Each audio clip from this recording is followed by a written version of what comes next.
Shalom, shalom, Mr. God. This is Jared Yao checking in. Um, as you can see in the news, we've got some wild stuff going on, man. This is what I meant, right?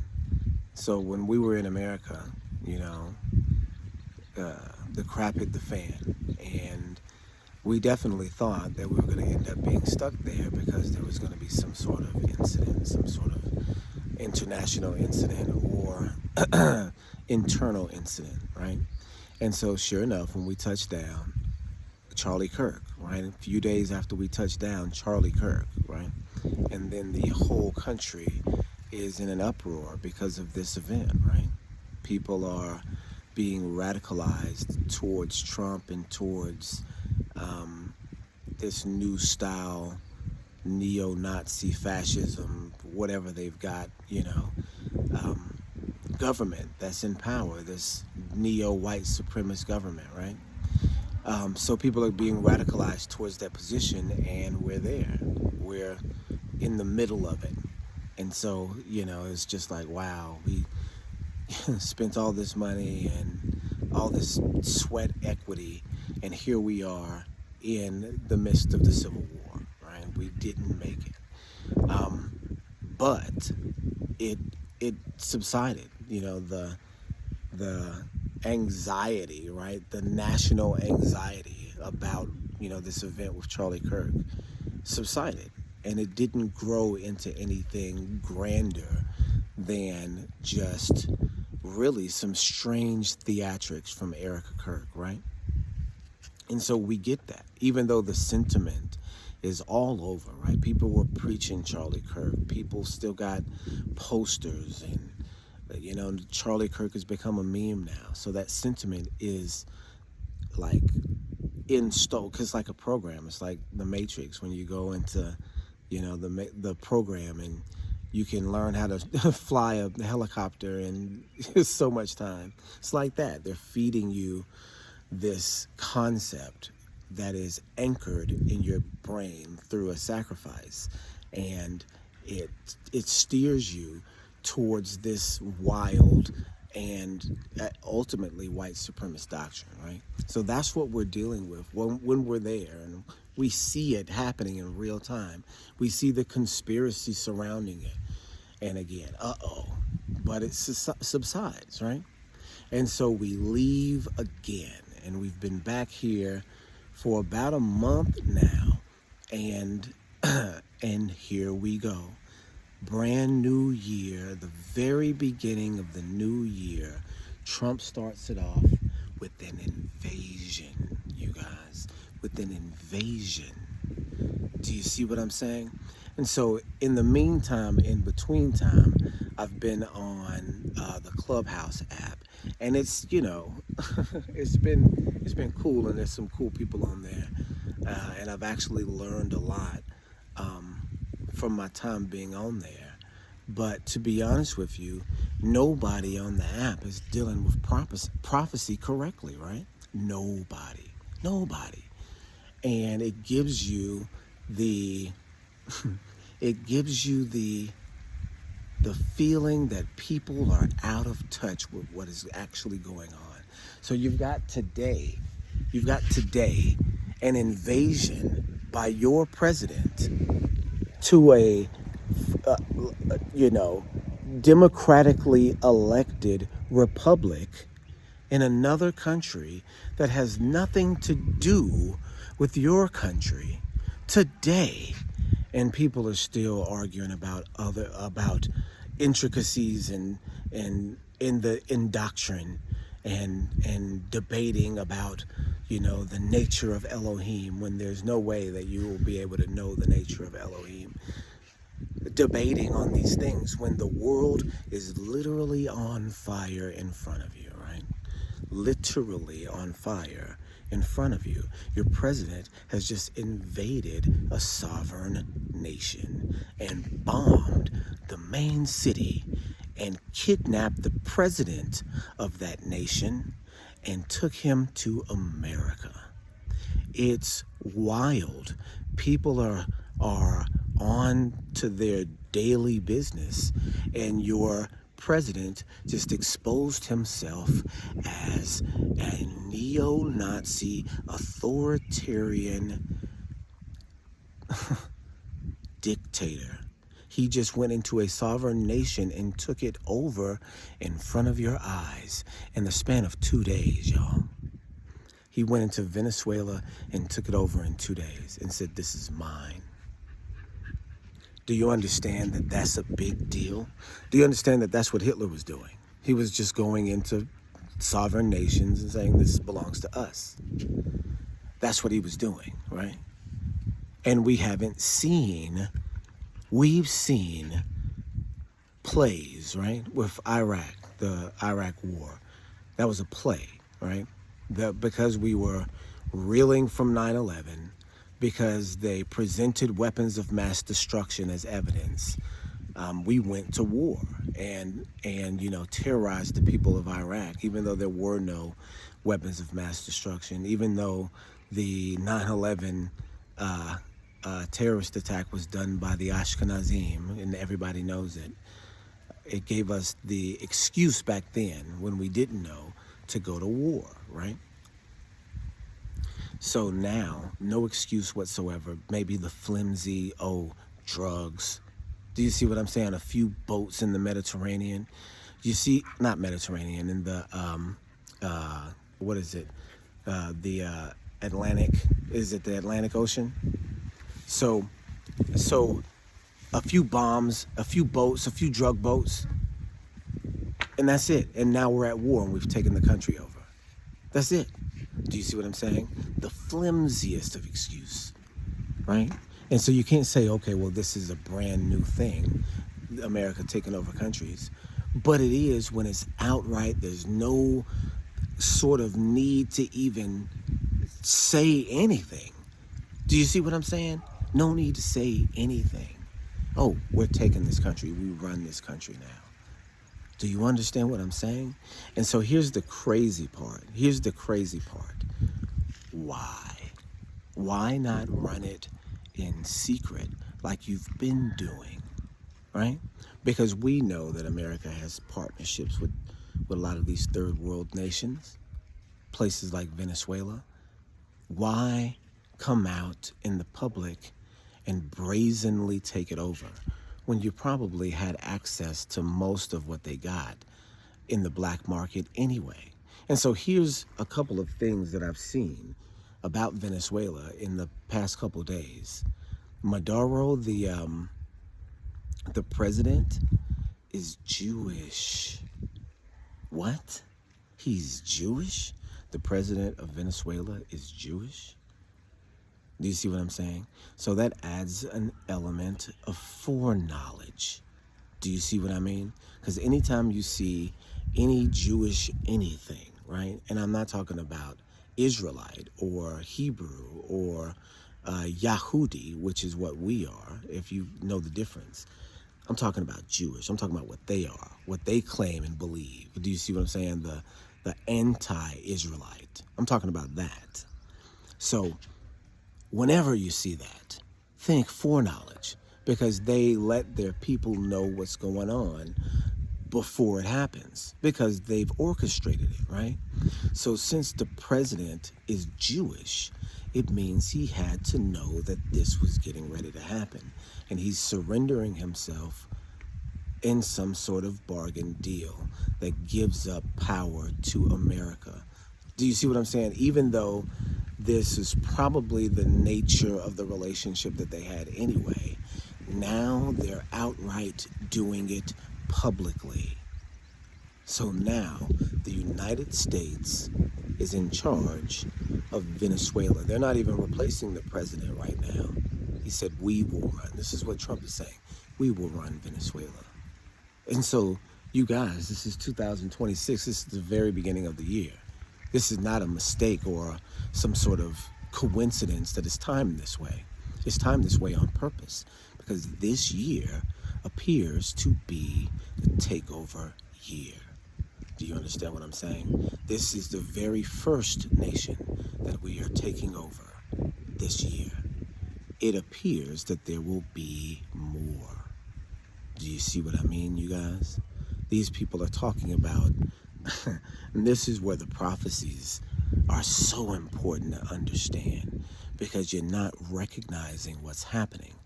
People pretend as if America is not Mystery Babylon. America is clearly Mystery Babylon, even in the symbolic language that's used, and the imagery that's used to describe this future nation that is in charge of the Israelites so much that they could kill them when they want. This is what Revelation 18 says, is that the blood of the saints and the prophets is in Mystery Babylon, right? And of all men on the earth, right? Is in Mystery Babylon. So this has got to be a nation city that is in charge of the Israelites, the real ones, right? So what is that? Where is that? Where is the highest concentration of Israelite captivity? It's in America, right? That right there tells you it's the end of the world. The most popular nation in the world is the United States. And the people that have been there for 400 years and have not progressed beyond middle class are the Hebrews, right? The people there are the Hebrew slaves, the Judites of Babylon. Just 2,500 years later, the reiteration of ancient Babylon in a futuristic dystopian timeline. Do you see what I'm saying? This is what Revelation predicts would happen, that there would be an end time with a mystery woman with all the characteristics of ancient Babylon, except it would be new.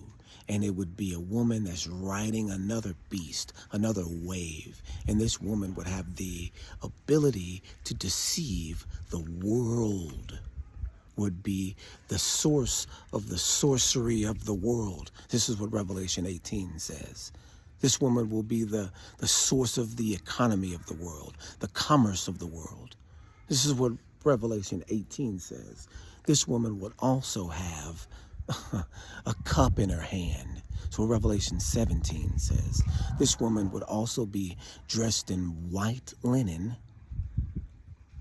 purple attire. Purple is blue. We know that Techelet is blue.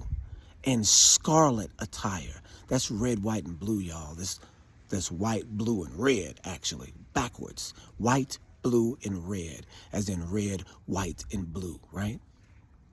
Not quite backwards. It's in a different order. But you can see the connection. And it even goes beyond that. I was talking about this the other day with the stars being the precious stones. It says it's decked in gold. The American flag, the official American flag, has a border of a ribbon of gold around it. You guys don't recognize how specific this prophecy is in Revelation 18 about what's going on right now. So you're looking at the time of the beast, the 10 horns, 10 kingdoms. Do you see what I'm saying?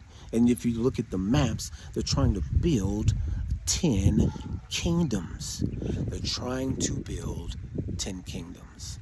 You guys, I have a picture from a Bilderberg meeting from the 70s where the earth is divided into 10 pieces. And guess what one of the first pieces is? Guess what the western piece is? Greenland, Canada, Mexico, Central America, and South America. So Venezuela, right? So Venezuela is on that map for the American side. Do you see what I'm saying? How this is not a coincidence? How Maduro couldn't have been caught off guard by this? Do you see what I'm saying? That this is all part of the strategic takeover of the western side of this 10 kingdom paradigm. That's what they're putting together right now. They're putting the pieces together for Revelation. And so what's going to happen to America in Revelation 18? If America is Mystery Babylon, if America is the woman that rides on the beast, right? If that's who America is, what happens to her in Revelation 18?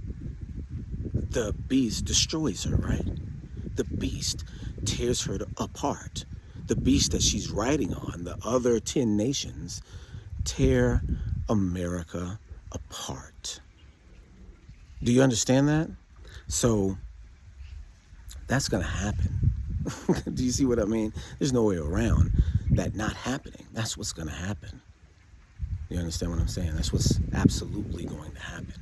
It says that after that, America will be gone, and the delicacies that you so loved, the dainty things that you love to eat, the popcorn, the snacks, the cookies, the candy, the movies, all of that will be gone, and it'll never exist again on the face of the earth. That's what's crazy.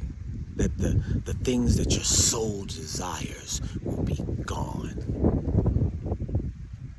And we see that happening. Trump is like a mafia boss, right? What does a mafia boss do to a company, right?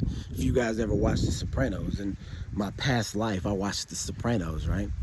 And it was, and I didn't really get what the mafia was all about when I was watching these mafia movies.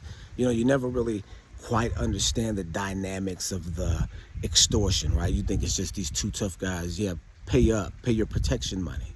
But it's not like that. So, it is like that. That's a part of it. But there's like a deeper aspect that what you do is you latch on to somebody, right? You latch on to a business owner. And this is what Tony Soprano would do. He would latch on to a business owner or get the business owner in debt with him, right? You see it specifically.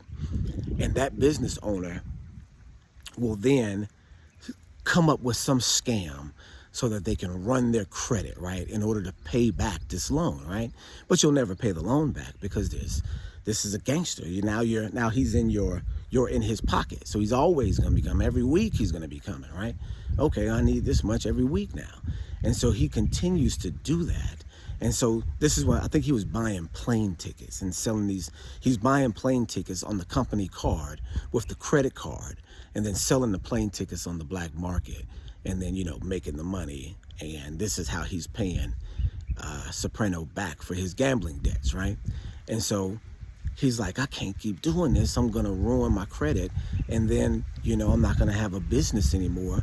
And then how am I going to pay you? And Tony looks over at him and says, you don't know what this is? This is a bust down. We're maxing your credit out on purpose. You'll file for bankruptcy and then you'll be free and clear. That's what this is. After your business is gone, after we've used every penny, you're good to go. It's a bust down. And he said, well, I'll be ruined. He said, that's what happens.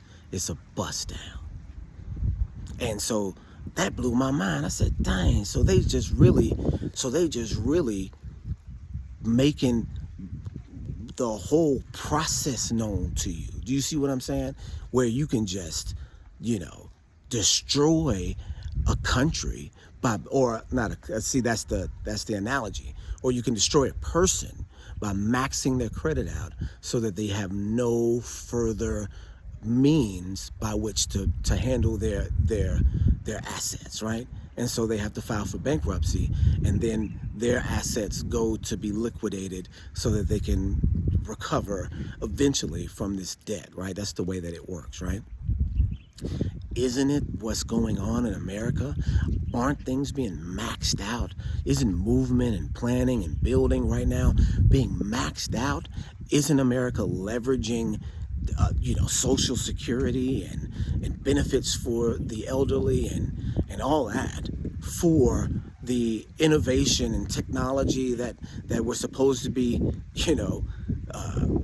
making our lives better? Do you see what I'm saying? So we've been bust down before, and Trump is a bust down king. And he filed for bankruptcy, and don't all his casinos go bankrupt, and he still ends up making money off of them somehow? Yeah, because they're busting these places down. The mafia style, busting the casino, busting your own casino down, filing for bankruptcy and taking the profits on the back end. They're busting down the credit. They're taking the money directly out of the pocket right now. They're busting the country down. And every president has been doing that. That's why you can have a huge national debt, because everybody knows, like Revelation says, the country's going to be destroyed. So what do you do when you know that the building is on fire? You grab as much as you can before it burns down. It's a bust down. That's how you know you got to get somewhere else. Do you see in Isaiah 11? People always say, "Where's America in Isaiah 11?" Right? This is the second Exodus, where the children of Israel will be from Hamat, from Cush, from Pathros, from all of these, from the islands of the sea, from all of these different places where the Israelites are going to be. They're picked up, but not America, right? Not America. Not from our Arzareth. They don't get picked up from Arzareth, right? You guys know Arzareth, right? They don't get picked up from there. They get picked up from all these scatterings in the east, right? And you assume, okay, so they've always been there then. No. When Babylon is destroyed, the Israelites are saved out of it and are scattered again in all of these different places. Look, you guys, I'm in Cush now. Do you see what I'm saying? I've already relocated to Cush because Jacob will be saved out of Jacob's trouble, right? There will come a time when there's an opportunity to leave, and people, by and large, will leave, and they'll go to all over the place. They'll go to all these different places in Africa, all these different places in the East, all of these different places in the Middle East, anywhere where they think it's going to be decent enough for them to live. Our people are going to go. Do you understand what I'm saying? This is going to happen. That's why America is mentioned in prophecy in the way that it is, because it is a vehicle. It is a vehicle for regathering the Israelites at the end of the world. That's what it is. That's why it has to be destroyed. Because after it's destroyed, then we come out again, then we're picked from the places where we're scattered from in that time, and the world will see it. This is the timeline. This is the chain of events to the end of the world. Everybody's going to see the mark of the beast put into play by this nation, right? Everybody's going to see it. And we are building it. America is building it now. And it starts here in 2026 with Venezuela. Look, you guys, they are going to... Hey, yeah. All right. Good to see you. See, I was waiting on, this is my guy. So they're starting right now with Venezuela, but watch, Greenland is next. We've already seen online that Greenland is next, y'all. So be on the lookout for that to be next. So I'm gonna go ahead and close it with that. So I gotta talk to my guy. Shalom, shalom.